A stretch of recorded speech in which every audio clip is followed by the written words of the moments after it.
I've been in and around news media my whole adult life, and I still haven't got used to the way journalists these days can look at a set of numbers that are overwhelmingly positive, but find the only negative and make that their headline. Somehow journalists have formed the view that we're endlessly attracted to screaming negatives and don't want to hear anything uplifting that's happening in the world. Recently, one of the major real estate data firms published data on the property ownership rates for women and men in Australia.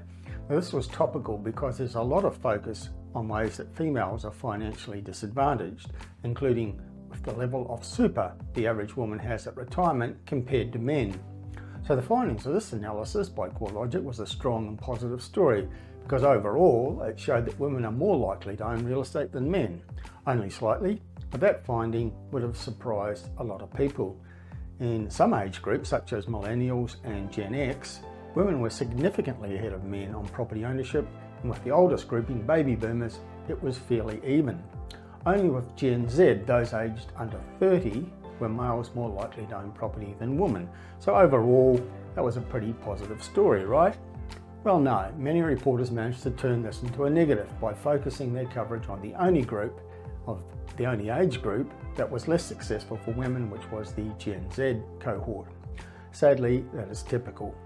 In another recent story, the Pain and Gain report from CoreLogic showed that in most market jurisdictions across Australia, the vast majority of sales in the past 12 months have been profitable for the vendor.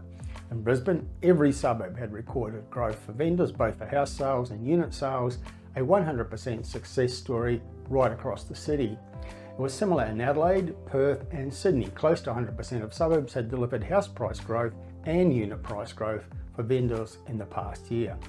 But a lot of the media coverage found a negative for their headline. In Melbourne, 82% of suburbs recorded annual growth in unit prices for the vendors. But the media coverage focused on the 18% that didn't. One headline shouted nearly 1 in 5 suburbs recorded price falls. Now, there are myriad examples of media's desire to focus on or create sensational negatives with little or no attention to the potential positives. Every day across Australia, there are articles describing the rental shortage, which doesn't fit the definition of news because everyone knows it's an undersupply of rental homes, but it's very rare to see anybody write about the potential solutions to the problem. And it's even less likely that we see anything published that sets out ways to help tenants seeking a decent place to rent. Housing affordability is seen by journalists as a hot button issue, and they write about it endlessly, but usually only from the perspective that it's hopeless for wannabe first home buyers, that it takes decades to save a deposit, and that they're doomed to a lifetime of renting, although clearly none of that is true. It's very rare to see anything published that helps young buyers with advice on how they can get into the market. And the degree to which news media is disinterested in being helpful to people, focusing instead on startling everyone to create clickbait, I find quite distressing. In news media, the oldest adage of all, if it bleeds, it leads, still applies, sadly.